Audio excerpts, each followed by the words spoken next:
कि सर मैं आपका इतना बड़ा फैन हूँ, मैंने आपका हेयर स्टाइल कॉपी कर लिया। असल जिंदगी में यू वेयर मेनी हैट्स।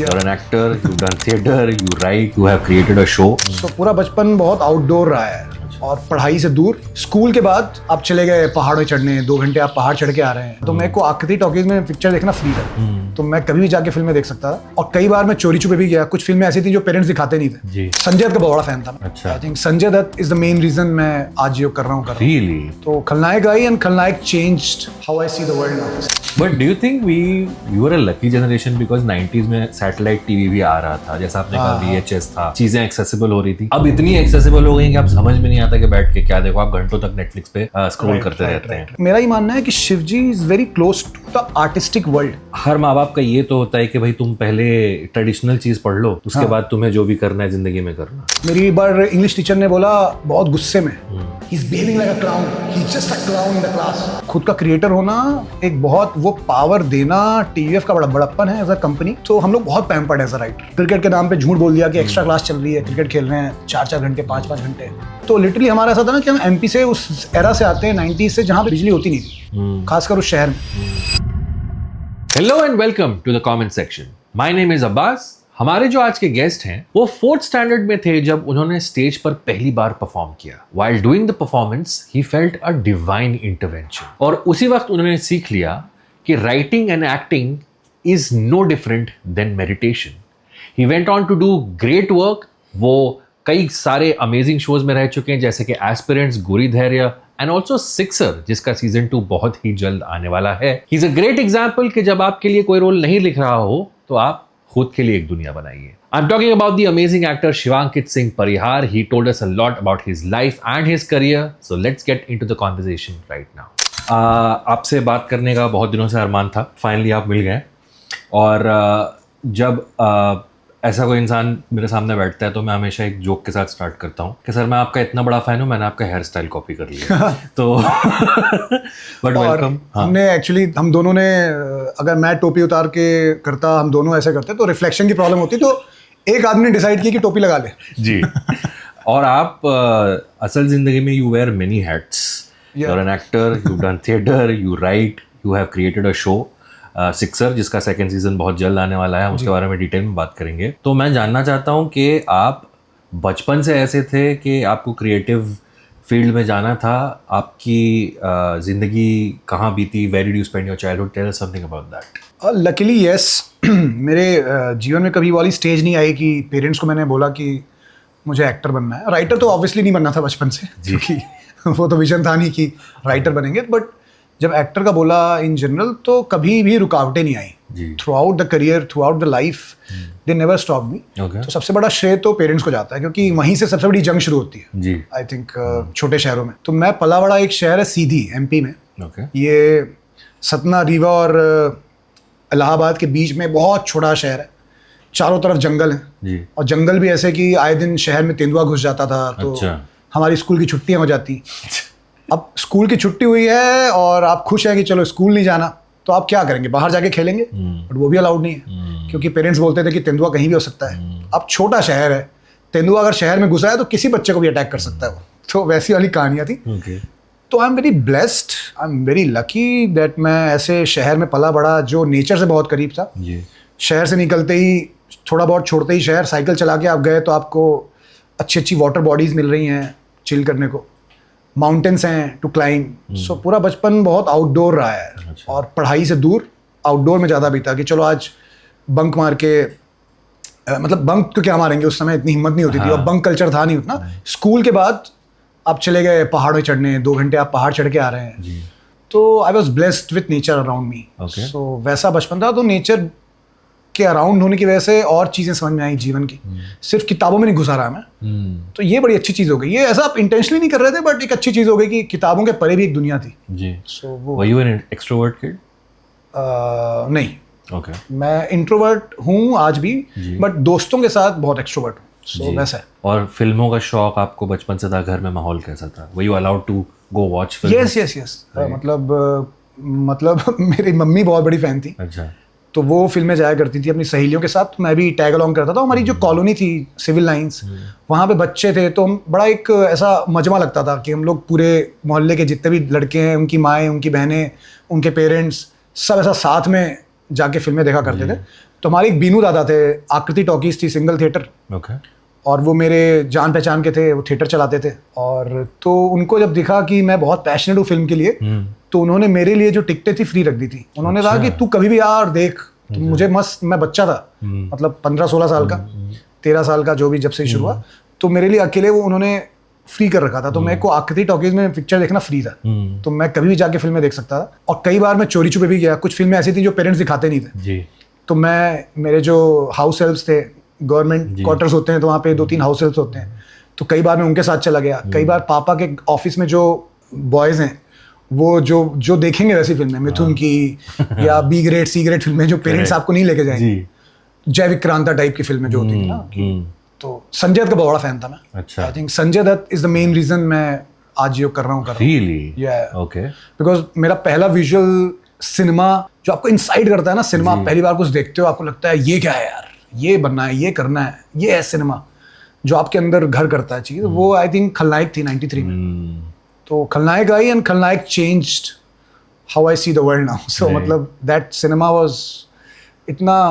और अच्छी बात ये थी कि खलनायक आप देखते हो और आपको रियलाइज होता है कि इसमें हीरो संजय दत्त है, but he is a very grey character, he is anti hero, he is not a hero. उसी वक्त बाजीगर भी आ गई, उसी वक्त अंजाम आ गई, तो आप ऐसी फिल्में देख रहे थे, तो आप राम जाने, एक शाहरुख की थी जी। डर, तो आप देख रहे थे कि यार हीरो भी बुरे काम करता है। करेक्ट। तो वही मेरा राइटिंग स्टाइल भी हो गया कि मैं, अगर हीरो अच्छा इंसान है ना, एकदम अच्छा इंसान है, तो मैं रेजोनेट नहीं कर पाता उस कैरेक्टर से। थोड़े ग्रे, थोड़ी बुराइयां अगर उसमें दिखती हैं, तो मैं वैसा सिनेमा एंजॉय करता हूँ फिर। छोटे शहरों में अक्सर मैंने जिनसे बात की है, वो बताते हैं कि वहाँ का जो थिएटर कल्चर होता है फिल्म देखने का, थोड़ा अलग होता है, क्योंकि कई बार आपको फिल्में लेट मिलती हैं, लेट रिलीज होती हैं छोटे शहरों में। बिल्कुल। एक ही थिएटर होता है, जैसे आपने कहा, जहाँ हर कोई जाता है फिल्म देखने के लिए। So what was that atmosphere like, if you can? Atmosphere था, VHS वाला था फिर जी। तो मतलब ये ऐसा हमारे साथ VHS के साथ हुआ कि मैं एग्जांपल दूं, हमने सरफरोश रिलीज नहीं हो रही थी, हमें देखनी थी, तो हम सरफरोश का VHS लेके आए और हमने लगाया पार्ट 2 पहले। अच्छा। पार्ट 2 से एंड तक देख गए। बड़ा बड़ी छोटी फिल्म है, 1.5 घंटे में खत्म हो गई। गाने, वो शुरू होती है गाने से, जो हाल दिल का, VHS पार्ट 2 वहां से शुरू होता है। वो कहीं बीच में आता है वो गाना, जब उनका प्यार बढ़ जाता है आमिर खान और सोनाली बेंद्रे। मेरे को लगा ये क्या हुआ, ये फिल्म कुछ समझ में नहीं आ रही है, और चल तो रही है, हो रहा है कुछ, और खत्म भी हो गई। फिर मैं रियलाइज हुआ कि अरे फर्स्ट पार्ट तो देखा ही नहीं। फिर हमने फिर पहली एंड देख के फिर वापस हम फर्स्ट हाफ देखने गए, तब और समझ आई कि अच्छा ये था। तो ये सब गलतियां करते थे, बट लकीली पास में शहर था रीवा। रीवा उस टाइम सीधी कंपैरिजन में थोड़ा बड़ा शहर था। तो वहाँ पे रिलीज होती ही फिल्म लग जाया करती थी। तो हमारी पूरी फैमिली 2 घंटे का सफ़र करके गाड़ी में बैठ के रीवा जा रहे हैं। मेरा ननिहाल है रीवा, तो वहाँ नानी के यहाँ भी आएंगे और लौटते टाइम झंकार टॉकीज में पिक्चर भी दिखाएंगे। तो वो सारी पिक्चरें जो रिलीज होते ही देखनी होती थी, वो वहाँ देखते थे, क्योंकि सीधी में नहीं लगती थी जी। वहाँ नहीं लगती थी। हम रोल करने से पहले बात कर रहे थे कि I am also 37, you are also in your 30s। हम 90s में बड़े हुए, और अब वो स्टेज आ रहा है हमारी ज़िंदगी में जब हमारे रेफरेंसेस कई लोगों को, छोटे लोगों को नहीं समझ में आते। राइटिंग बड़ी टफ हो गई यार आज। But do you think we were a lucky generation, because 90s में सैटेलाइट टीवी भी आ रहा था, जैसा आपने कहा VHS था, चीज़ें एक्सेसिबल हो रही थी। अब इतनी एक्सेसिबल हो गई कि आप समझ में नहीं आता कि बैठ के क्या देखो, आप घंटों तक नेटफ्लिक्स पे स्क्रॉल करते रहते हैं। If you can describe how was the general childhood of the 90s for you, what were you consuming, what were you watching?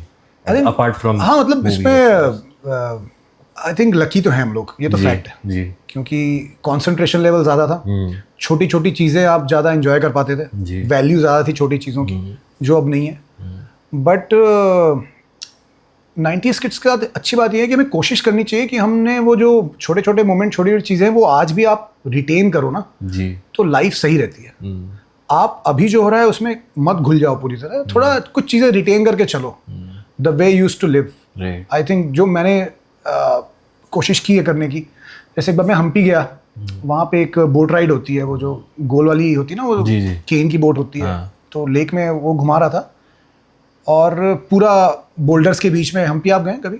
सुना होगा हम्पी के, बहुत अच्छी जगह, किष्किंधा हुआ करता था वो, बाली का राज्य रामायण के हिसाब से। मैं वहाँ गया और बोट में वो घुमाई पूरा, और all the while I was on phone recording everything. Right. I came out, I gave 500 rupees I think for that boat ride.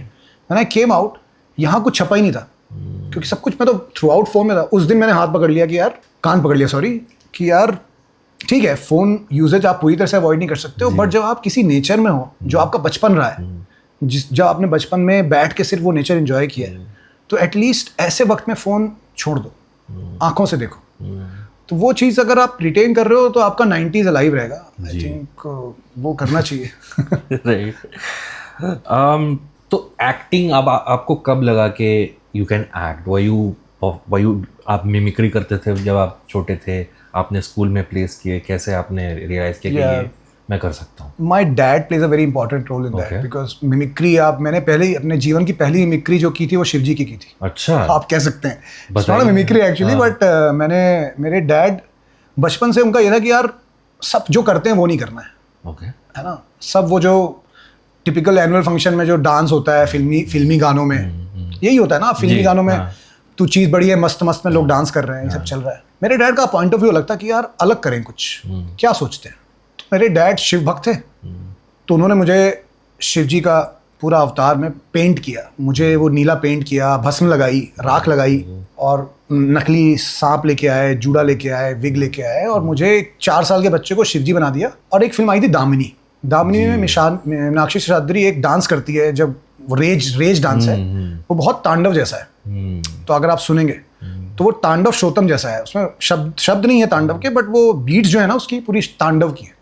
तो पापा ने वो कहीं से ढूंढा दामिनी का गाना, और मेरे को एनुअल फंक्शन में शिवजी बन के नचा दिया तांडव पे. मैं तांडव कर रहा हूँ 4 साल में ही. मेरे को बड़ा अजीब लगेगा ये बोल रहा हूँ मैं, बट उस वक्त जब मैं नाच रहा था मुझे एक डिवाइन लाइट दिख रही थी शिव जी की, क्योंकि वो डांस ऐसा है, वो आप ऐसा रूप है कि मैं जब आंख बंद करके डमरू ऐसा कर रहा था तो मुझे लिटरली एक डिवाइन शक्ति दिख रही थी. उस दिन ये रियलाइज़ हुआ कि यार एक पावर है, मैं उसे कोई किसी भगवान का या किसी और का नाम नहीं देना चाहता, बट एक डिवाइन पावर है. हर कोई अपने धर्म में कोई मानता है, किसी धर्म में कोई मानता है. मैंने उसे शिवजी मान लिया, उस डिवाइन पावर को जो आपको चलाती है. वो किसी रिलीजन बेस्ड नहीं है, वो चलाती है कुछ. वो मैंने मान लिया कि यार ये है, और इसी के हिसाब से यही आपको पावर देगा, इसी के साथ चलोगे आप. तो वो समझ में आया. तो ये एक चीज़ थी मेरे डैड की. तो उस दिन से मेरे को समझ में आया कि यार, और आई थिंक मेरा ही मानना है कि Shiv ji is very close to the artistic world. Okay. हाँ, अगर आप आर्ट की बात करें तो आप शिव को अलग नहीं कर सकते जी, बिकॉज शिव अपने आप में बहुत आर्टिस्टिक, क्योंकि ध्यान भी एक चीज़ करना जो ध्यान करते हैं वो योगी है बहुत बड़े. तो आई थिंक योग एक्टिंग है, एक्टिंग योग है, योग से ही आर्ट आता है, आर्ट से ही योग आता है. योग एक्टिंग है कि आप आई थिंक योग ही है, क्योंकि आप देखें तो बम्बई आने के बाद योग ही करना पड़ेगा. क्योंकि अगर आप थोड़ा सा भी हारे, डिप्रेस हुए, या काम नहीं मिल रहा है, जेलसी है ना, बहुत सारी चीज़ें होती हैं. काम रुका हुआ है, जेलसी है, पैसे नहीं है, भूख भी है, पेट भी दर्द हो रहा है, खाना नहीं खाया है, तो आई थिंक वो योग सिद्धि जो है ना, वो अगर आपने अटेन कर लिए तो आप फिर लड़ पाओगे इस शहर में आके. तो मैं उस तरह से कह रहा हूँ कि जी, नॉट योग, of course it's a kind of controlling your mind basically. right controlling your mind to survive. okay. आपने बताया कि माँ बाप से आपको हमेशा सपोर्ट रहा, पर हर माँ बाप का ये तो होता है कि भाई तुम पहले ट्रेडिशनल चीज़ पढ़ लो, उसके बाद तुम्हें जो भी करना है जिंदगी में करना. So was there any? yes that was there. right. और मैंने सिर्फ क्लियरली रिवोल्ट नहीं किया कि नहीं मैं तो सब पढ़ाई वढ़ाई छोड़ के जा रहा हूँ. जी, मैंने वो रिवोल्ट नहीं किया कभी. सो मैंने की पढ़ाई की, मैंने इंटरेस्ट की पढ़ाई की. इंजीनियरिंग नहीं की मैंने ऑब्वियसली, क्योंकि मैथ्स आती नहीं थी मेरे को. तो किसी ने कभी प्रेशर डाला ही नहीं. प्रेशर तो उन्हें डाला जाता है ना जिनकी मैथ्स और फिजिक्स में पोटेंशियल है कि यार तुम अच्छे नंबर लाते हो मैथ्स में, तुम करो इंजीनियरिंग. मेरे नंबर ही 33-34, मैं जस्ट पास हो रहा था. मेरे को भी 33 मिले थे 10th में. आई थिंक अगर आपको 37-34 मिलते हैं, इसका मतलब आप पे दया की गई है. आपको आपके आए 28 थे, करेक्ट. उसने बोला होगा यार 28 हैं, 5 नंबर और दे के इसको पास तो कर दूं. तो मुझे पक्का पता है कि मुझ पे दया की गई है फिजिक्स और मैथ्स में. 10th क्लास में 10th जैसे ही पास हुआ, मैं भाई छोड़ रहा हूँ मैं ये सब. मैं हूँ नेचर वाला आदमी, मेरे को नहीं समझ में आता ये सब. तो मैंने बहुत खुश था मैं. तो मैंने फिर आर्ट्स ले ली और फिर मास कॉम कर लिया पोस्ट ग्रेड. आसान रही पढ़ाई वाली लाइफ, बहुत आसान रही. आपके जो किरदार हैं, आप जब in your early career when you start doing sketches and the characters you picked, एक हंसाने वाला जो चीज़ है कि आप एंटरटेनमेंट के थ्रू लोगों को जो है चीज़ें बताना चाहते हैं. Was this something जो आपको बहुत पहले से आपके दिमाग में yes था? yes joker being joker is very important. Okay. And I was a clown. Right. मेरी एक बार इंग्लिश टीचर ने बोला बहुत गुस्से में, he is behaving like a clown, he is just a clown in the class. और जो पढ़ने वाले लड़के थे उनको बहुत बुरा लगा कि इसको क्लाउन बोल रही है. ब्रो तेरे को टीचर ने क्लाउन बोला. मैं बोला मैं तो बहुत खुश हूँ भाई, ये तो उपाधि मिली है यार. क्लास का क्लाउन होना बहुत बड़ी बात है. दैट मीन्स आपको तेरे को पढ़ाई करे कौन जान रहा है भाई, मुझे ऐसा क्लाउन जानना है, मुझे चलेगा. सो ये बचपन से आती कि क्लास का क्लाउन रहना जानबूझ के प्लान्ड वे में. जी. ऐसा नहीं था कि मैं बस नेचुरली था, मैं प्लान करता था क्लाउनिंग के लिए कि यार क्लास में आज कुछ ऐसा करूँ कि सब हंसेंगे. जी. टीचर ही हंसेगी, ऐसा कुछ करूंगा. तो टीचर हंसने तक पहुंचा दिया था मैंने. तो I was that clown. So for an actor कोई अगर आपको क्लाउन बोल रहा है गुस्से में तो उसे ऐसे लो like a medal. But throughout your career you have you are a creator. आपने किरदार बनाए. आप the sense that I get कि आप एक गैप में फिट होने की कोशिश नहीं किया आपने. आपने खुद चीज़ें बनाई, खुद किया जाए, खुद प्रेजेंट किया जाए. Where did that come from? Where did that come from कि मैं खुद अपनी चीज़ें बनाऊंगा? ये कैसा कुछ प्लानिंग नहीं किया, बस नेचुरली आया जी.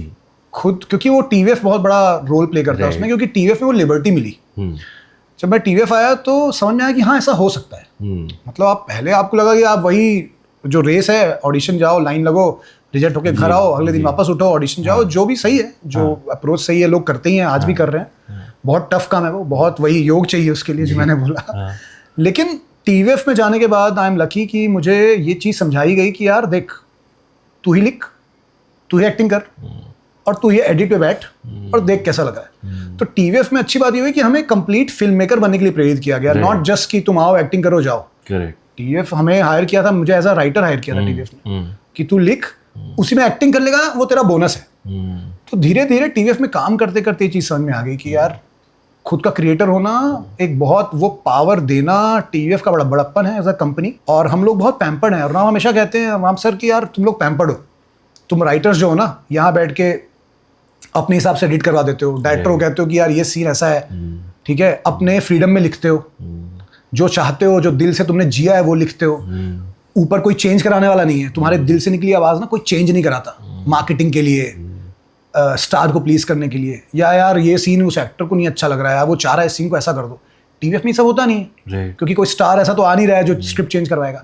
तो हम खुल के हमने काम किया, हमने जो चाहा लिखा, जो चाहिए कॉमेडी की, कोई रोकने नहीं आया हमें. वही कहते हैं राव सर कि तुम लोग कल बाहर जाओगे तो तुम लोग ना पैम्पर हो चुके हो सालों कि तुम लोग बाहर जाओगे, बाहर जब डायरेक्टर बोलेगा ये चेंज कर, ये चेंज, और राइटर को ऐसे ट्रीट किया जाएगा ना, चल साइड में बैठ, हो गया तेरा काम, निकल अभी घर निकल, अभी हम लोग डायरेक्ट कर रहे हैं, तू बीच में मत बोलेगा. एक्टर तूने क्या सोच के लिखा उसको फर्क नहीं पड़ता. एक स्टार आएगा, वो अपने ऑरा के, अपने स्टारडम के हिसाब से लाइनें चेंज करवाएगा, चीज़ें चेंज करवाएगा. ठीक है, तो हम लोग बहुत पैम्पर्ड है एज अ राइटर, जो आई थिंक इस कंपनी में हो पाता है. तो आई थिंक उसकी वजह से भी क्रिएटर में, हमारे कंपनी में सारे क्रिएटर्स हैं यार. आप देखेंगे तो अमरीश है एक एग्जाम्पल, सपने वर्सेस एवरीवन जिसने बनाया, वो तो डायरेक्ट भी करता है, वो तो मेरे से भी एक लेवल ऊपर है, तो डायरेक्ट भी कर रहे हैं. और ऐसे कई लोग हैं, मतलब टीवीएफ में आपको सब ऑलराउंडर ही मिलेंगे. तो ये कल्चर की वजह से हुआ है, इट वाज नॉट प्लान्ड कि मैं ऐसा करूंगा. उससे थोड़ा पहले जाइए, when did TVF happen in your life? TVF happened, TVF तो पहले ही हो गया था, but as a employee it happened after pictures. आप मुंबई 2011 में आए. 2011 में आया था मैं जी, तो पुणे से. उस वक्त आपको ये लीप लेने का आपने कब डिसाइड किया कि आप फुल टाइम? उस समय तो इंटरनेट था ही नहीं कुछ ऐसा, यूट्यूब तो मतलब आई थिंक बस थोड़ा बहुत ब्लैकबेरी मैसेंजर आ गया था, बस वही था.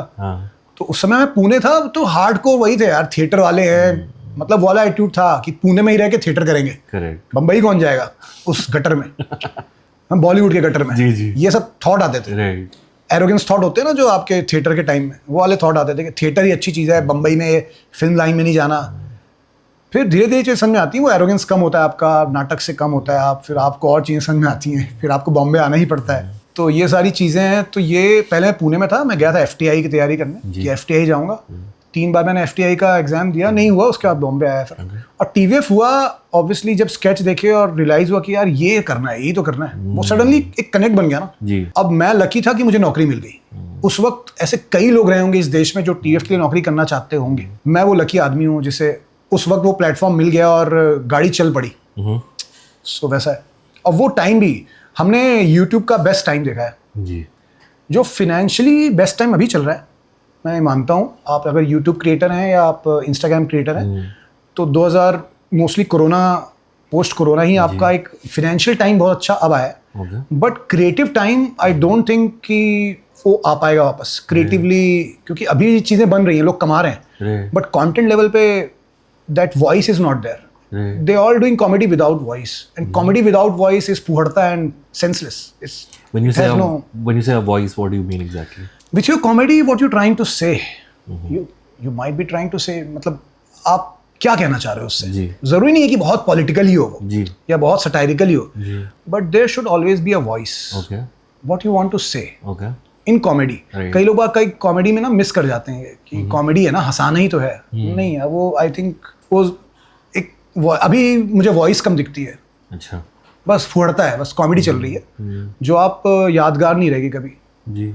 इसीलिए होता है ना कि आज एक कोई फेमस है, फिर 3 साल बाद कोई और फेमस हो जाता है, फिर 4 साल बाद, क्योंकि रिकॉल वैल्यू नहीं। रिकॉल वैल्यू तभी आती है जब आप कुछ कह रहे थे। जैसे बहुत बड़ा प्राइम एग्जांपल इंडिया में जसपाल भट्टी जी का है जी, वही है 90s किड्स। जसपाल भट्टी जाइए सर्च कीजिए प्लीज। तो जसपाल भट्टी सिर्फ कॉमेडी नहीं कर रहे थे ना, एक वॉइस थी, कुछ कहते थे वो अपने कॉमेडी से। सो वो एग्जाम्पल सो वंडरफुल। मुझे लगता है कि जिस दिन जसपाल भट्टी जी की कॉमेडी इररेलेवेंट हो जाएगी तब हम समझेंगे कि हमने तरक्की कर ली है।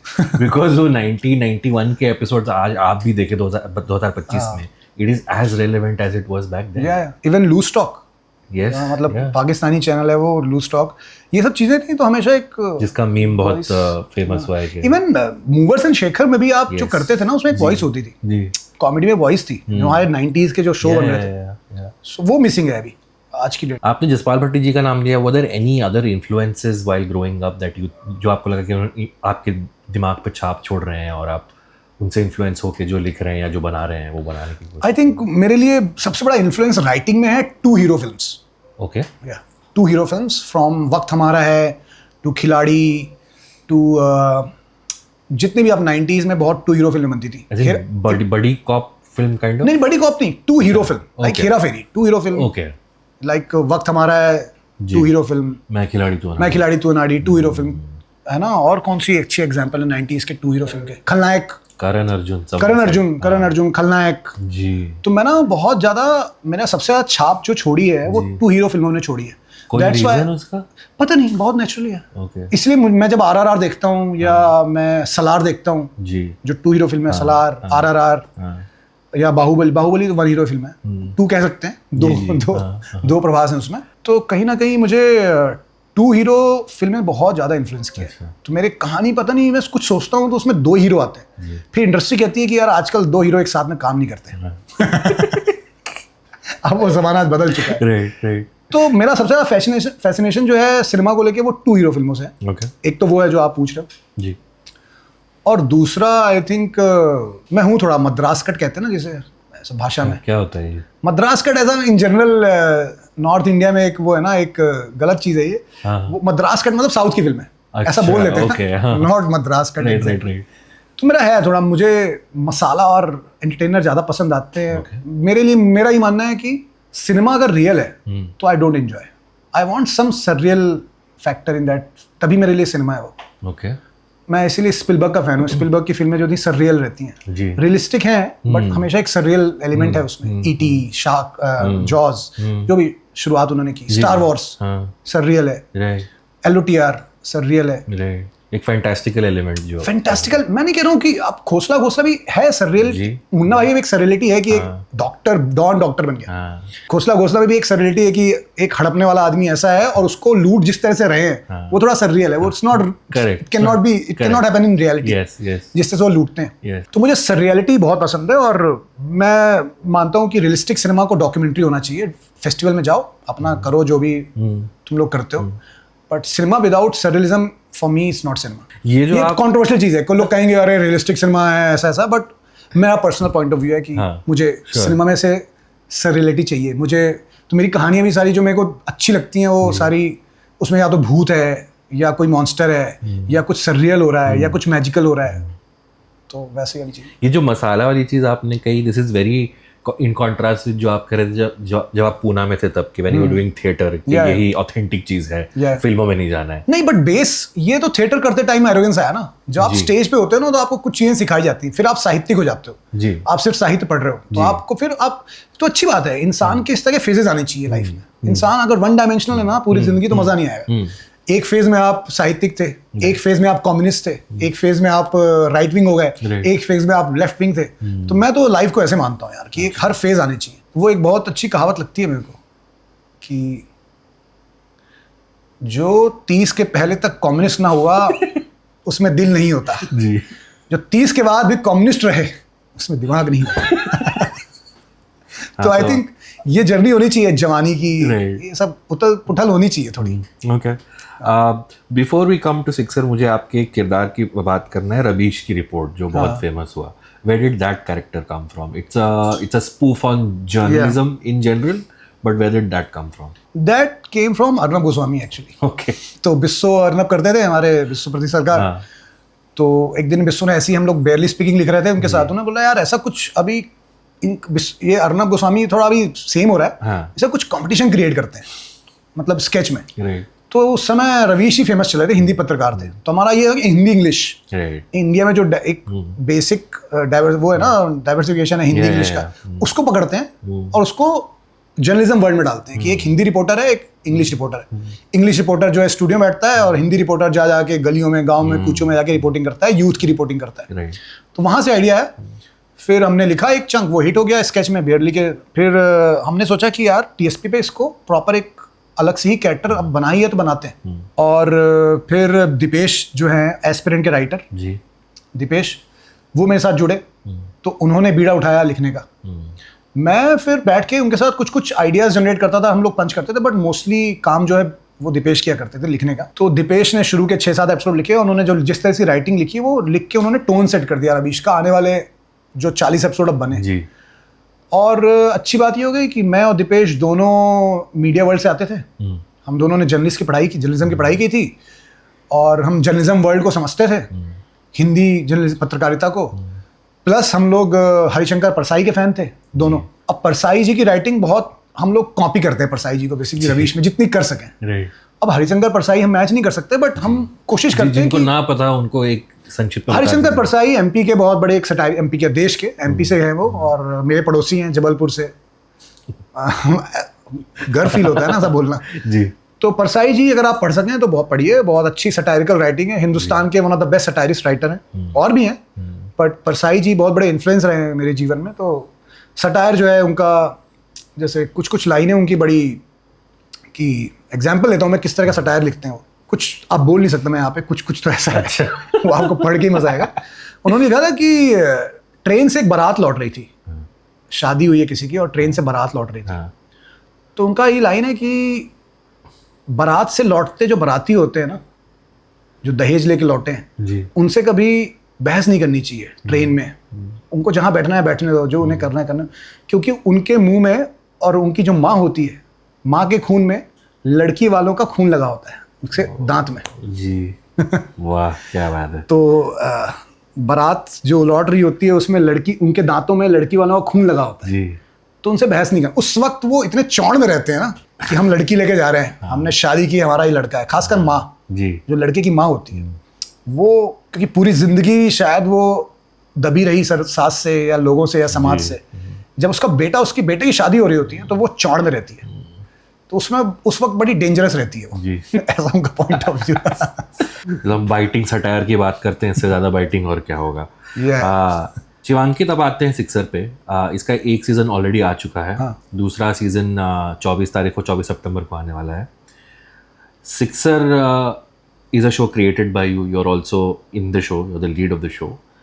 कब से ये आइडिया पनप रहा था आपके दिमाग में, कब आपने इस पे शुरुआत की और कैसा लगा आपको फाइनली जब शो रिलीज हुआ? सिक्सर आई थिंक लॉकडाउन में जब खाली बैठा था ना जी, तो तब आया आइडिया।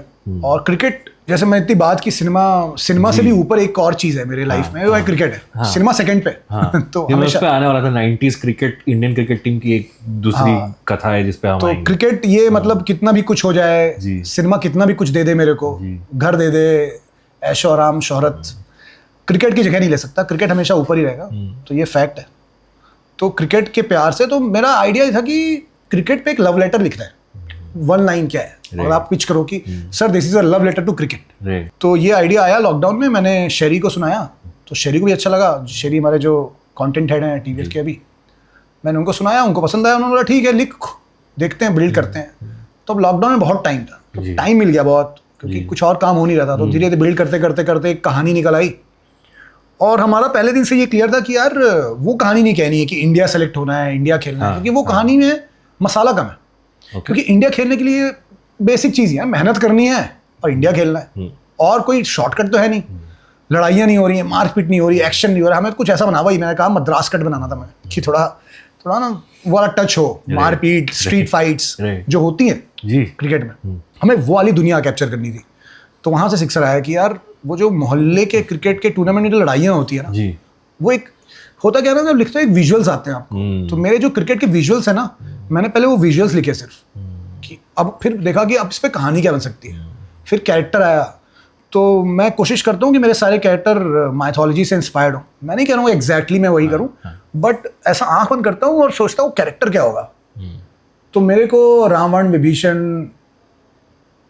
मंदोदरी, कई बार दुर्योधन, दुशासन, शकुनी, यही सब दिखते हैं। तो मैं उनका ही एक कैरेक्टर उठा के हमारे रियल लाइफ में जो हमारे कैरेक्टर उन पर डाल देता हूँ, सो उसे मज़ा आता है। वो आप तो वो एक माइथोलॉजिकल टच रहता है ना कैरेक्टर में, तो एक कैरेक्टर का ग्राफ बनाना आसान हो जाता है। तो निक्कू का कैरेक्टर जब मैं बंद किया, मुझे लगा कि यार एक ऐसा आदमी घमंडी है, अपने आप को बहुत अच्छा क्रिकेटर समझता है, लेकिन उसका डाउनफॉल होगा, और जब डाउनफॉल होगा उसे रियलाइज़ होगा कि यार सुधरना कैसे, ये उसकी जर्नी होगी। फिर मैंने बंद किया तो मुझे भस्मासुर की याद आई, घमंड आ गया, बहुत राक्षसों को घमंड आया। तो फिर मैंने भस्मासुर की कहानी ज़्यादा इंटरेस्टिंग लगी मेरे को, तो मैंने वो कैरेक्टर उठा लिया, वही बीट रखी उसकी, जो इतना कॉन्फिडेंट आया, सबको जला रहा था, एक दिन खुद ही सर पे हाथ रख के जल गया।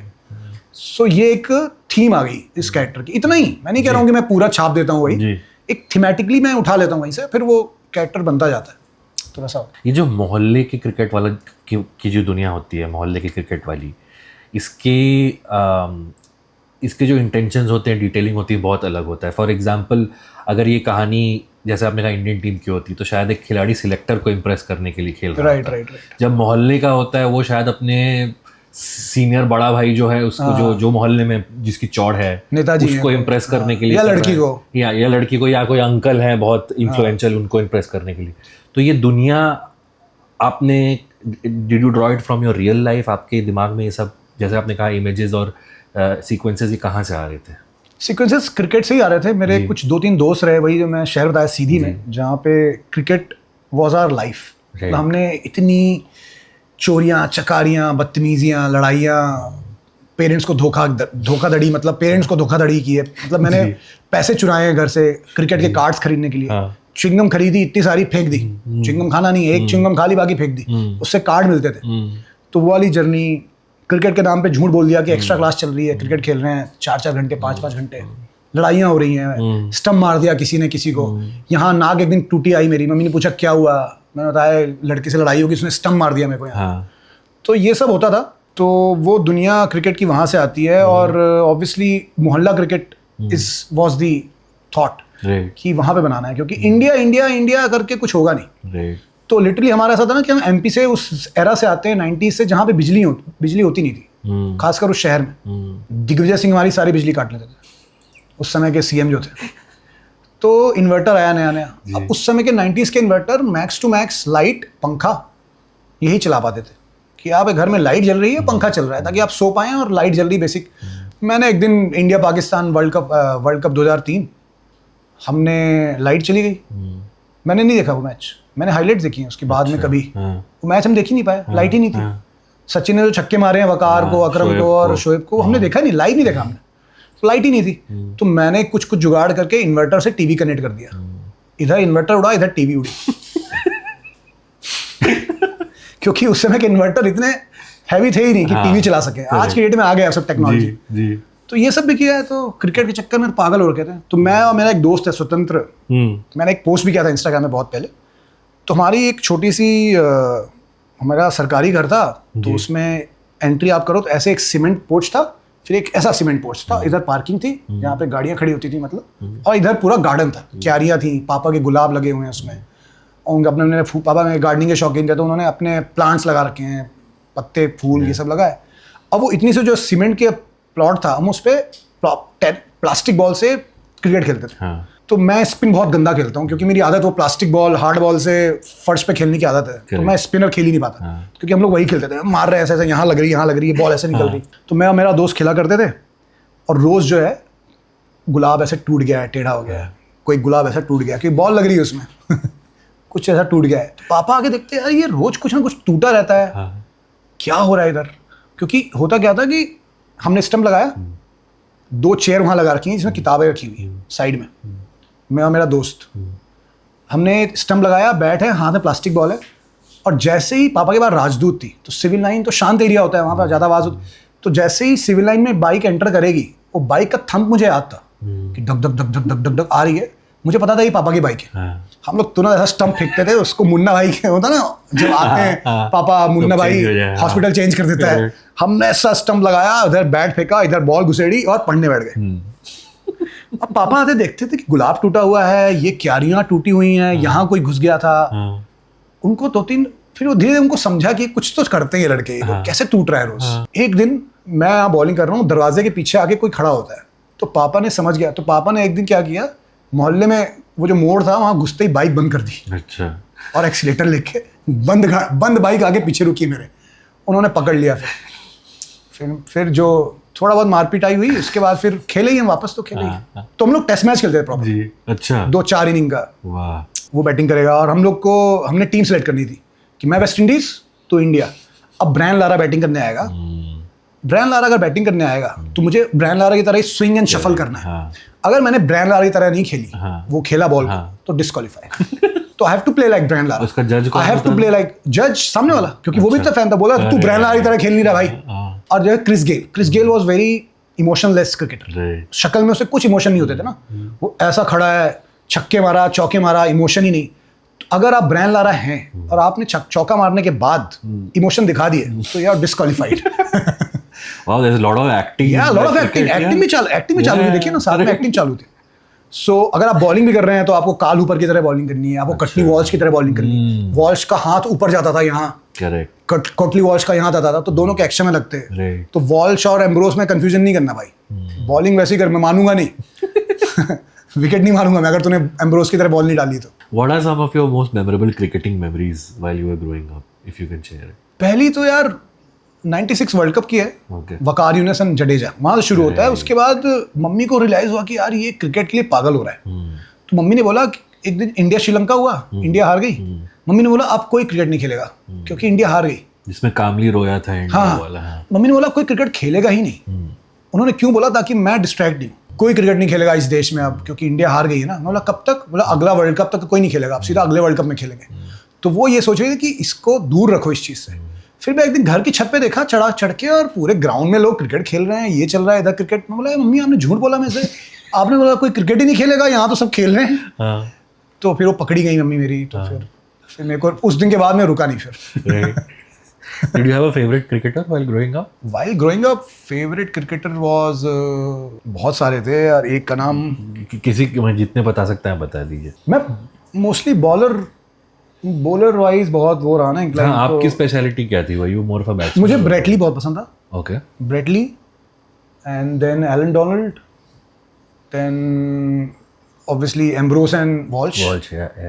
और बैट्समैन में तो तेंदुलकर, ऑब्वियसली तेंदुलकर नहीं है तो तो मतलब बेसिक है। हाँ, आपको ये लगता है आज वो भी इमोशन बहुत लोग नहीं समझ पाते जो हमारा था कि तेंदुलकर गया तो बाकी पूरी टीम गई? हाँ, तो आज वो अच्छी बात है कि नहीं है? वो नहीं अच्छी बात, वो बहुत ब्रूटल था। अभी अच्छा है कि एक गया दूसरा आएगा, दूसरा गया तीसरा आएगा। Today there is no shortage of amazing stars and players in the team. आपने जब कहा कि आप ग्रे कैरेक्टर्स की तरफ ग्रेविटेट करते थे when you were growing up, ये मुझे अभी स्ट्राइक हो रहा है। आपने सिक्सर में भी जो आपके किरदार हैं, they are not completely black or white. Yeah, no one is Correct. good. Yeah. Right, everybody like has- Badri का जो कैरेक्टर है ऑजी, वो ऑस्ट्रेलिया को सपोर्ट करता है. He is not someone who supports the Indian team. अब traditionally अगर कोई मुझे ये बताए तो मुझे लगेगा कि ये विलन होगा कि वो इंडियन टीम को नहीं सपोर्ट कर रहा है, but he is not that. हाँ, वो क्यूटनेस बद्री पुल कर सकता है कि जिसे जूते ना पड़े, ऑस्ट्रेलिया सपोर्ट भी करे और जूते भी ना पड़े. सो व्हाइल राइटिंग, आपकी ऑडियंस क्या है आपके दिमाग में, किसके लिए आप लिख रहे हैं? मेरी ऑडियंस वही है जो गली मोहल्लों में क्रिकेट खेल रही है, जो मेरे ऐसे हैं, जो क्रिकेट के लिए मतलब कुछ भी हो जाए, मतलब एम्प्लॉइज हैं बड़ी बड़ी कंपनी में, मल्टीनेशनल्स में, बट क्रिकेट के नाम पे उनका बचपन जाग जाता है, वो लोग हैं.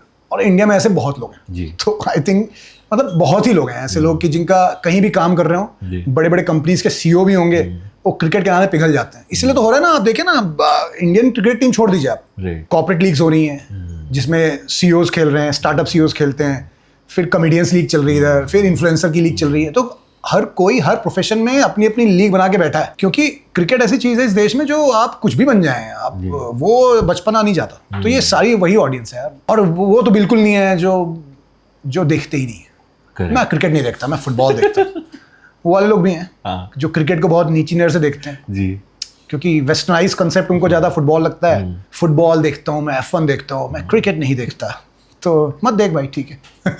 They are not your audience. Not my audience. Okay. अच्छा, ये अगला सवाल ऐसा है कि क्योंकि मैंने कहा कि आप शो लिखते भी हैं और आप शो में हैं भी, how do you attempt to not give the best lines and the best scenes to yourself? यार मैं अपनी एक बड़ाई करना चाहूँगा, मैं बहुत सेल्फलेस आदमी हूँ. मतलब मेरे को बिल्कुल फुटेज खाने की आदत बचपन से नहीं है एक्टिंग में. मैं तो पसंद भी नहीं है, मैं स्पॉटलाइट, मैं एक्टर हूँ बट मुझे कैमरा से नफरत है. रियल लाइफ में कोई बोलता है ना फोटो खिंचा ले, सेल्फी ले ले, एकदम मैं सैड हो जाता हूँ. तो जब तक एक्टिंग हो रही है कैमरा अच्छा लगता है, अदरवाइज तो मैं लाइमलाइट मुझे पसंद नहीं लेनी. ओके. तो मैं जब लिख रहा होता हूँ, ये लकीली अच्छी बात है और कृपा है किसी चीज़ की कि मुझे ख्याल भी नहीं आता कि मैं अपना ही लिखूँ. ओके. मुझे अपने कैरेक्टरों से ज़्यादा प्यार होता है रादर देन मेरे कैरेक्टर से. बट सिक्सर में ऐसा था नहीं, क्योंकि सिक्सर में जब मैं लिखना शुरू किया तब ये सोच के नहीं लिख रहा था कि मैं करूँगा. जी. वो लिखते लिखते लिखते लिखते रियलाइज हो गया कि मैं कर सकता हूँ. तो by the time script was complete, सारे कैरेक्टर अपने अपने थे, ऐसा कुछ नहीं था कि मुझे ये करना है. जी. सो वो है, बट इन जनरल मैं वाली चीज़ नहीं है. मतलब मैं बहुत खुश होता हूँ एज अ क्रिएटर की जब सामने वाले कैरेक्टर का जो ग्राफ मैंने लिखा है जी. और वो निकल के आया और लोगों को पसंद आया, जैसे राजेश भैया जो है सिक्सर में, तो वो अच्छा लगता है यार देख के एज अ क्रिएटर की, यार मैंने लिखा था यार, जिस दिल से वो निकल के आया. जब आप शूट करते हैं इस शो को, tell us a little bit about that, क्योंकि ऑब्वियसली काफ़ी सारा क्रिकेट शो में खेलना है. सर्टेन शॉट्स जब आपको, let's say for example sixer मारना है या किसी को बोल्ड करना है, how what's the process like when you are shooting, when you need to specific process? सबसे पहले तो है कास्टिंग इस शो की मुकेश छाबड़ा सर ने की है. तो लकीली हमें बहुत ऐसे लोग मिले, हमें स्पेसिफिक हमारा ब्रीफ था कि यार एक्टिंग 19-20 चलेगी थोड़ी, वो हम करा लेंगे, बट क्रिकेट आना चाहिए. जी. कि अगर मैं उसको बोलूँ कि भाई मुझे इस शॉट के लिए ये बॉल डालनी है तो ये डाल दे. मैं नहीं कह रहा हूँ कि पहली बार में डाल देगा. 4 अटेम्प्ट 5 अटेम्प्ट 6 टेक 5 टेक, ये नहीं हो 30 टेक लग रहे हैं, 40 टेक हो गए और आप वो बॉल ही डाल नहीं पा रहे हो. तो पहले हमने सारे ऑडिशंस एक्टिंग के पहले क्रिकेट वालों के मंगाया कि भाई तुम क्रिकेट वाला वीडियो भेजो कि तुम खेल पाते हो कि नहीं. और ऐसा वाला नहीं, इंडिया में सब क्रिकेट खेल लेते हैं, एस्थेटिकली अच्छा लगना चाहिए. मतलब आपका एक्शन प्रॉपर खेला हुआ होना चाहिए, आपके बैटिंग स्टांस प्रॉपर खेले हुए होने चाहिए. वो सब हमने ध्यान दिया पहले. उससे आसानी हो गया कि शूट पे जो हम बोलते थे ब्रीफ, वो एक्टर को कर देता था. अब होता क्या है ना यार, आपको कई बार एक टेक्निकल कंप्लेन होती है कि यार ड्रामा जो है ना पूरे क्रिकेट का, वो एक टेक में नहीं चल रहा. मतलब ये बॉलीवुड की भी प्रॉब्लम रही है, कई लोग रिव्यूअर्स भी ने ये पॉइंट आउट किया है कि यार क्योंकि आप लोगों के स्किल छुपा रहे हो, क्योंकि उनको क्रिकेट आता नहीं बट उनकी एक्टिंग इंपॉर्टेंट है, तो आप ना ड्रामा जो है ना अलग अलग एंगल शूट करते हो. आपने क्लोजअप अलग लगाया शॉट का, बॉल अलग एंगल से, तो वो सबसे बड़ी दिक्कत ये है कि आपको फिर वो परफेक्शन लाने के लिए वाइड एंगल में एक रियलिस्टिक कि एक ही फ्रेम में बॉलिंग हो रही है, उसी फ्रेम में चौका लगा, उसी फ्रेम में कैच भी पकड़ा गया, उसके लिए टाइम बहुत चाहिए. हमारे पास इतना टाइम नहीं होता है. Our budgets and our time is not allowing us to go free कि जब तक वो शॉट मिलेगा नहीं तब तक चलते रहेंगे. तो कई बार we have to take those closeups जहाँ पे सिर्फ शॉट लग रहे हैं, मोन्टाज में निकल रहा है. तो वो सब भी चीज़ें आती हैं. मेरा बस चले तो यार मैं डायरेक्टर के साथ, डीवी जो डायरेक्टर उनके साथ बैठ के हम लोग 40 दिन 20 दिन क्रिकेट शूट करें और ऑथेंटिसिटी के लिए, बट हमें करना वही 10 दिन में. तो 10 दिन में वो हर शॉट आप रियलिस्टिक उस तरह से नहीं ले सकते जो एक्चुअल क्रिकेट में होता है. कभी ऐसा होता है हमने लाइंस इम्प्रोवाइज की हैं, एक्टर ने ये तो बहुत सुना है, when you are shooting the cricket parts where you improvise something about the game. Cricket में स्टोरी इस तरह से लिखी गई है एपिसोड में कि अगर मुझे मतलब छक्का चाहिए तो छक्का चाहिए, आई विल नॉट गो कि मुझे पुल पे ही चाहिए या मुझे स्ट्रेट ही चाहिए। हाँ. हम लोग क्या करते हैं, एक बैट्समैन को बोलते हैं कि तू खेल, हम लोग कैमरा लगा देते हैं 3 एंगल से, वो बैट्समैन आधे घंटे बैटिंग करता है, आधे घंटे में हमारे सीन के हिसाब से जो जो शॉट हमें मिल गए वो हम यूज़ कर लेते हैं, हम पॉइंट कर लें हाँ ये शॉट यूज़ हो सकता है, ये शॉट। तो कहीं शायद हम ये नहीं बोल रहे हैं उसको कि यही मार, तू बैटिंग कर, तू जिसमें सिंगल भी ले, तेरे को लग रहा है ये बॉल सिंगल वाली है तो सिंगल ले ले, तू बस आधे घंटे क्रिकेट खेलता रहे, हम ये शूट करेंगे और हम अपने स्क्रिप्ट में जहाँ जो शॉट फिट हो रहा है कहानी के हिसाब से वो हम लगा देंगे। तो ये वाला वो आपको डायरेक्टर और अच्छे से बताएगा। एक स्पोर्ट्स वाली कहानी में how do you maintain the stakes, के जो गेम का स्टेक है वो भी इट कम्स थ्रू, और जो कहानी का जो बिल्ड है। नहीं, गेम का स्टेक्स तो नेचुरली आ जाता है जी। ऑडियंस आप बोलोगे एक टूर्नामेंट जीतना है इस टीम को, जी, वो ऑटोमेटिकली आता है, वो तो आ जाता है, बट उसके पहले आपको इमोशनली इन्वेस्ट कराना पड़ेगा कैरेक्टर में।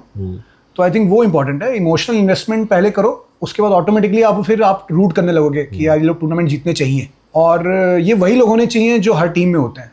जी। तो ऐसा नहीं है कि आपने कुछ ऐसा तिरंगा कैरेक्टर बना दिया कि जिससे आप रिलेट नहीं कर पा रहे हो।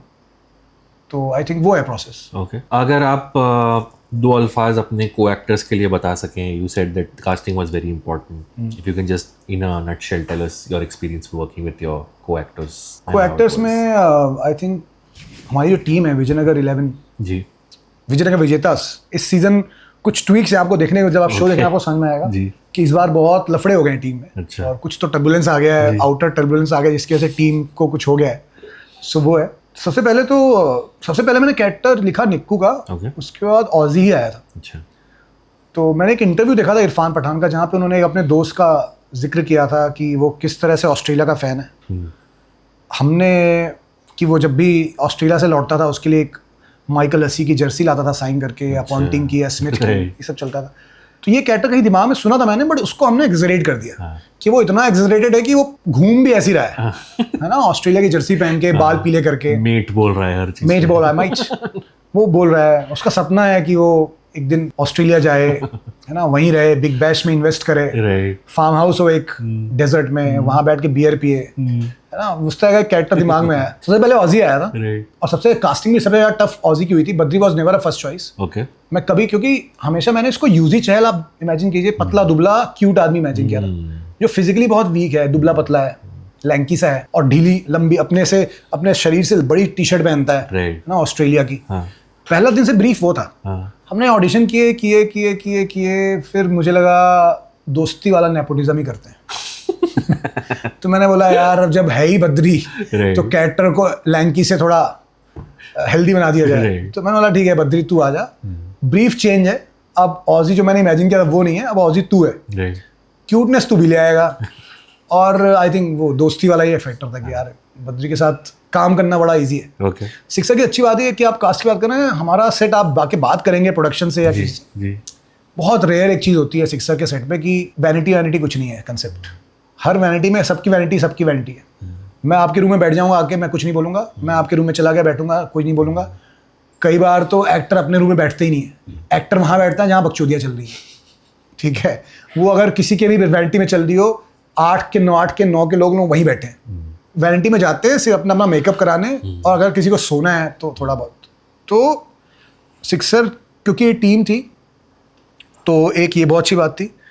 कई लोग अब होता क्या है, आप प्रोडक्शन में जाते हैं तो जो top directors, DOP, actor, for example मैं क्रिएटर हूँ, हमें ऑप्शन होता है कि आप फलाना होटल में रुक सकते हैं, ठीक है, बाकी इधर रुका है क्रू, आपको अगर इससे ही बेटर होटल चाहिए 5 स्टार, ये ऑप्शन होता है लोगों के, और लोग करते भी हैं। सिक्सर में हमने कहा नहीं भाई, जहाँ सारी टीम होगी वहीं होंगे, क्योंकि है टीम स्पोर्ट्स। टीम स्पोर्ट्स में अगर 2 लोग भी 5 स्टार या बड़े होटल में चले गए रहने, तो बाकी लोग की फिर वो टीम का एक ना जो कम्युनिटी है ना वो जाएगी कि देखो वो 5 स्टार में रह रहा है, हम यहाँ रुका है, वो भी अच्छे होटल में रुके हैं, ऐसा नहीं है, बट मैं बेटर होटल की बात कर रहा हूँ। तो हमने ये किया कि यार सब एक जगह रुकेंगे ताकि वो एक टीम वाली फील आए, क्योंकि इंडियन टीम में आप देखेंगे कि अच्छी बात है क्रिकेट ही क्या, जब आप ट्रैवल करते हैं, फॉर एग्जाम्पल आप SF प्लेन में डोमेस्टिकली जब आप ट्रैवल कर रहे हैं IPL में, तो बिजनेस क्लास तो 6 ही होता है, 6 सीट होंगी या कितनी, 8 सीट होंगी मैक्सिमम इंडिया डोमेस्टिक। तो वैसा तो नहीं है कि CSK की टीम जा रही है, MS धोनी और 2-3 बड़े कोच वो बिजनेस में बैठेंगे, बाकी टीम इकोनॉमी में बैठेगी, ऐसा तो होता नहीं है। सारी की सारी टीम इकोनॉमी ही बैठती है, MS धोनी खुद इकोनॉमी में बैठते हैं क्योंकि टीम ट्रैवल कर रही है। तो बिजनेस क्लास का कंसेप्ट नहीं है जब आप डोमेस्टिकली ट्रैवल करते हो, क्योंकि बिजनेस क्लास पूरी या तो चार्टर्ड प्लेन कई बार होता है, वो अलग बात है, वो अलग केस है, वो हर बार नहीं होता। 90% टाइम ये लोग डोमेस्टिक एयरलाइन में ही ट्रैवल करते हैं और सारी की सारी टीम, कोहली हो, जितने बड़े लेजेंड्स हो, वो प्लेन में पीछे ही बैठते हैं टीम के साथ। तो स्पोर्ट्स की अच्छी बात है, बॉलीवुड की अच्छी बात नहीं है, स्पोर्ट्स की अच्छी बात है। तो स्पोर्ट्स आई थिंक इसलिए सुपीरियर है एक्टिंग करियर, एक्टिंग की दुनिया से, क्योंकि स्पोर्ट्स में ये सब नहीं होता। एक्टिंग में तो बिजनेस, तुम ये तुम वो सबके अपने लेवल बने हुए हैं ना जी। तो ये मुझे पसंद नहीं है, स्पोर्ट्स इसलिए better. Okay, 2 words about Karishma, Gaurav, Rahul. Karishma I think Gargi, Karishma मेरी बहन से इंस्पायर्ड है, मेरे कैरेक्टर से। मेरी एक बहन है गार्गी जी, मेरी मौसी की लड़की है। वो बहुत बड़ी स्पोर्ट्स खिलाड़ी है, मतलब वो उसके पास मेडल्स हैं, मार्शल आर्ट करती है जी। और वो भोपाल स्पोर्ट्स कॉलेज में पढ़ती है, तो सारा कैरेक्टर इंस्पिरेशन वहाँ से लिया। मैंने करिश्मा को मिला भी दिया एक बार गार्गी से कि देख ले, और वो थोड़ी टॉमबॉय हो गई है, थोड़े बात भी वैसे करती है और लड़कों से लड़ जाएगी। और तो करिश्मा ने वो बहुत अच्छे से किया, उसको हमने समझाया कि यार ये ब्रीफ है कि, और करिश्मा ने वो अच्छी चीज़ की। और दूसरी चीज़ ये था कि करिश्मा का कैरेक्टर जो है गार्गी का, वो कहीं भी हमारा ये स्पेसिफिक था कि लड़की टीम में खेल रही है ना, ये बुलवाओ मत बार बार, होता है ना, ये तो लड़की है, ये तो टिपिकल जो होता है, ये तो लड़की है, तू कैसे रन बनाएगी, ये है वो है, एक लड़की है। तो हमने पहले देखा कि यार ये टीम वाले भी उसको एक्सेप्ट कर चुके हैं, और जो दुनिया है उसके अराउंड सिक्सर की, उसमें भी एक्सेप्टेंस है कि हाँ एक लड़की है। हाँ, बट मेरा ये लॉजिक है कि मैं इस चीज़ में जरूर मानता हूँ कि ऐसा ना हो कि हमने सिर्फ टोकन के लिए लड़की रख दी और उसको स्पोर्ट से कोई लेना देना नहीं है, वो सिर्फ इसलिए कह रही मैं लड़की हूँ तो क्यों नहीं खेल सकती। नहीं, तू खेलती है स्पोर्ट्स। अगर तू टेनिस खेलती है तो तेरी हैमस्ट्रिंग, तेरे काफ्स, तेरे हाथ, तेरे आर्म्स, तेरे शोल्डर स्ट्रांग होंगे क्योंकि तू ऑलरेडी स्पोर्ट्स खेल रही है। इसलिए तू शायद क्रिकेट भी खेल लेगी, इसलिए मैंने उसको टेनिस रखा, वो क्रिकेटर नहीं दिखाया उसको। तो एक वो है, तो उसने आई थिंक करिश्मा ने काफ़ी ट्रेनिंग की, उसने टेनिस भी सिखाया थोड़ा बेसिक। और करिश्मा का हस्बैंड जो है कुशाल, हमारे साथ क्रिकेट खेलता है, मेरा क्रिकेट मेट है। तो कुशाल ने काफ़ी ट्रेन किया उसको, कुशाल के साथ वो मैचेस में जाने लग गई, देखने थोड़ा क्रिकेट फील करने कैसे होता है क्या। तो उसने अपना ये वाला स्पोर्ट्स वाला होमवर्क काफ़ी अच्छे से किया। बद्री तो मैंने बता ही दिया।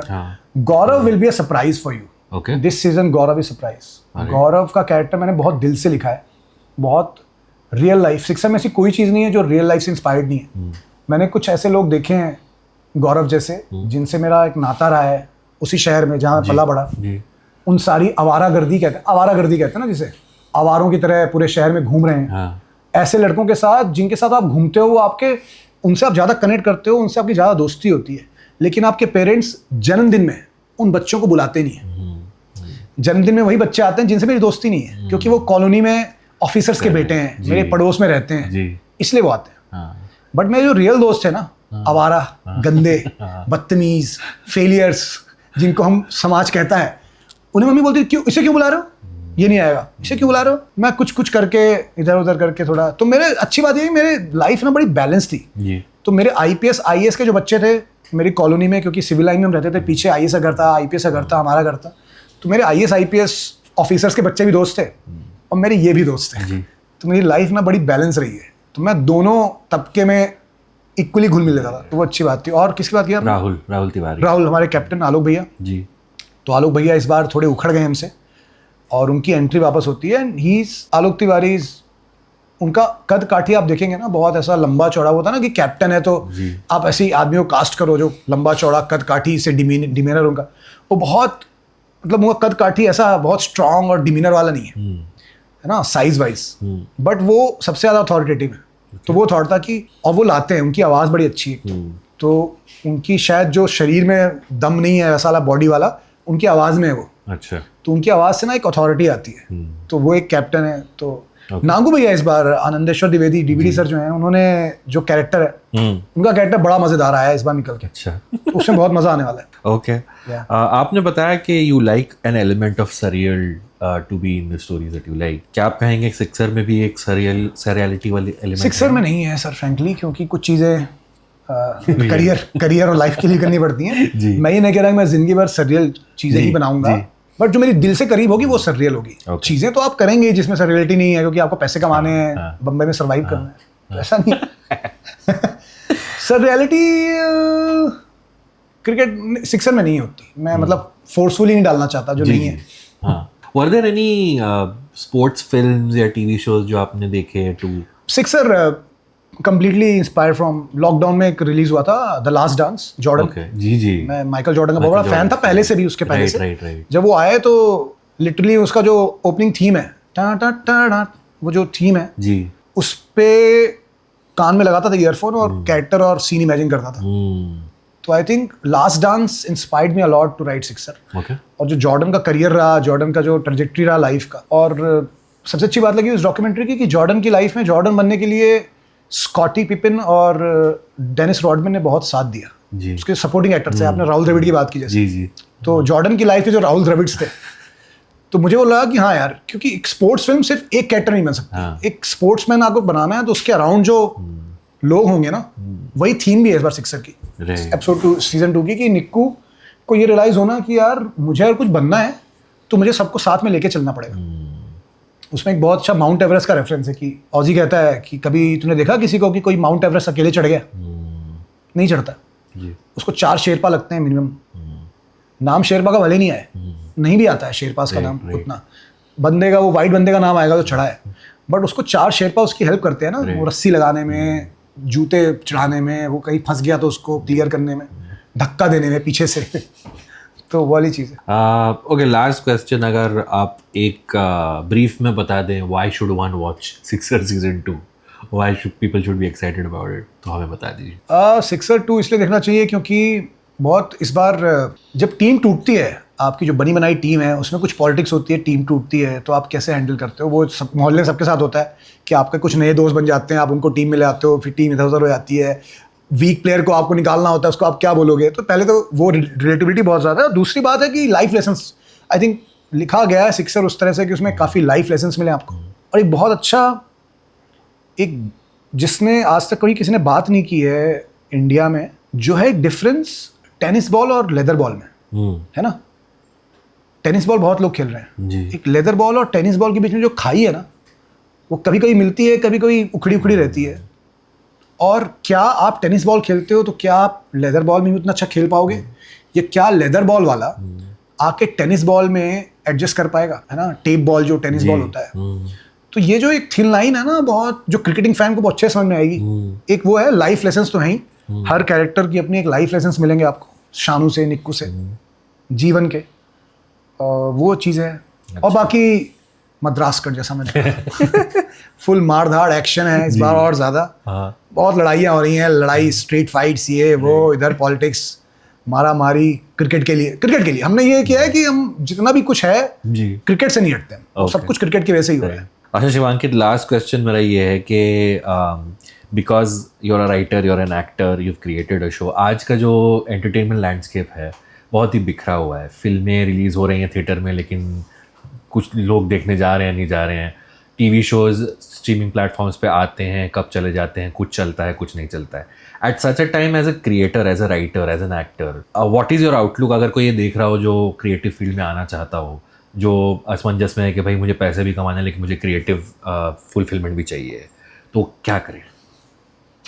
ये बहुत बड़ा क्वेश्चन मैंने फोड़ दिया आपके ऊपर। आई थिंक सबसे पहले तो मेरा जो प्रोसेस रहा है मैं वही कह पाऊंगा मैं, क्योंकि यार एक्टर बनने की या क्रिएटर बनने की प्रोसेस ना बहुत वेरिएंट है। किसी का कुछ जर्नी है, किसी का कुछ जर्नी है, तो एक रूल नहीं है पहले तो जी, सबके अपने रूल होते हैं। तो मेरा ये रूल है कि यार ऑलराउंडर रहो, फिल्म मेकर बनने की कोशिश करो, नॉट एक्टर बनने की कोशिश करो। फिल्म मेकर बनने जाओगे, थोड़ी एडिटिंग सीखोगे, थोड़ा डायरेक्शन सीखोगे, डायरेक्शन क्या होता है, क्यों होता है, एक्टिंग, तो उससे आपकी एक्टिंग निखर जाएगी, है ना, वाइसा वर्सा। आप अच्छे एक्टर हो तो आप अच्छे डायरेक्टर बन सकते हो, आपको समझ आती है। आप सेट पे आप वैनिटी में ना बैठे, सेट पे आप देख लें, थोड़ा जाए वैनिटी में बैठे, बट थोड़ा ऑब्जर्व करें कि डायरेक्टर कर क्या रहा है, ताकि कल को आप भी डायरेक्ट करने की सोचो। पहले तो ऑलराउंडर बनने के लिए एस्पायर करो अपने आप को कि यार मुझे ऑलराउंडर बनना है, मुझे कंप्लीट फिल्म मेकर बनना है, मुझे सिर्फ एक्टर बन के नहीं रहना, मुझे डिपेंडेंट नहीं रहना है कि जब कोई लिखेगा तब। सबसे बड़ी दिक्कत मेरे को लगती है एक्टिंग करने की कि यार बहुत डिपेंडेंसी होती है ना, कि आप तो अच्छी एक्टिंग कर रहे हो, जब डायरेक्टर ही खराब है या राइटर ने अच्छी स्क्रिप्ट नहीं लिखी है तो फिल्म फ्लॉप होगी, शो फ्लॉप होगा, तो उसमें एक्टर का फायदा उतना हो नहीं पाता, है ना। तो एक वो फैक्टर है। इसलिए अगर आप अपने दिमाग के मालिक हो कि आप सोच सकते हो, खुद भी घर बैठे बैठे क्रिएट कर सकते हो कुछ चीज़ें, और प्लेटफॉर्म ज़रूरी नहीं है कि आप सीधा फिल्म, आपके पास यूट्यूब है, आपके पास इंस्टाग्राम है, तो उस पर भी करो आप क्रिएट, आई थिंक वो तो चल ही रहा जी। है। तो आई थिंक ये पहले होता था कि यार आप क्या करो, अभी तो कोई ज्ञान नहीं ले रहा Gatekeeper है, नहीं है। कोई सुन नहीं रहा है, कोई बोल रहा है हाँ भाई मेरा दिमाग में यूट्यूब चैनल बनाता हूँ, इंस्टाग्राम चैनल बनाता हूँ, बना लूंगा। तो पहले तो एक वो बहुत कन्वीनियंट चीज़ हो गई है, वो तो हो ही रही है, अच्छी बात है। दूसरा ये है कि मेरा प्रोसेस है ये, इसलिए मैं ऐसा बोल रहा हूँ कि ऑलराउंडर बनने की कोशिश करो और जल्दीबाजी मत करो। ओके कूल जी। प्रसिद्धि के पीछे ना भागो, सिद्ध बनो, सिद्ध। मैं हमेशा कहता हूँ कि सिद्धि के पीछे भागो, सिद्धि लंबी चलेगी, प्रसिद्धि तो 4 दिन की जवानी वाला हिसाब किताब है। प्रसिद्ध तो बहुत लोग होते हैं, सिद्धि पाना इज लाइफ का मोटिव, सिद्धि पाना है। प्रसिद्ध तो कोई भी हो जाता है। वाह क्या बात है। Thank you Shivankit, thank you, आपने इतना सारा टाइम दिया। Thank you, sir. Thank you, sixer boss. Season 2 is out very soon. अगर आप ये एपिसोड काफी टाइम बाद देख रहे हैं तो सीजन 2 ऑलरेडी आ गया होगा, तो MX प्लेयर पे जाइए, दोनों सीजन देख लीजिए सिक्सर के। तो मैं एक चीज़ और कहना चाहता हूँ कि आप देखिए सिक्सर, मेरी गारंटी आपको अच्छा लगेगा। अगर आपको नहीं अच्छा लगा तो मेरे पास आना, मेरा नंबर ले लो, मेरा ईमेल आईडी ले लो, मैं तुम सबको Amazon MX का फ्री सब्सक्रिप्शन दे दूंगा अगर पसंद नहीं आया, गारंटी मेरी। अब वो जान नहीं but Amazon MX player free है, सॉरी, तो आप फ्री में देख सकते हैं तो या नहीं होगा, अभी इससे अच्छा आपको इंसेंटिव नहीं मिलेगा देखने के लिए। Thank you Shivankit, hopefully will have you again for the other projects that you are doing, and thank you so much for sharing so much. Thank you so much. See you. Hello guys, I am Shivankit Parihar and you are watching comment section with Abbas. और अगर आपको ये podcast अच्छा लगा है तो please channel को like कीजिए, कमेंट कीजिए और सब्सक्राइब कीजिए। And also please watch sixer season 2, बहुत प्यार से बनाया है, तो ये रिलीज़ होने वाला है, तो प्लीज़ देखिए इसे, जो अवेलेबल है Amazon MX प्लेयर पे बिल्कुल फ्री।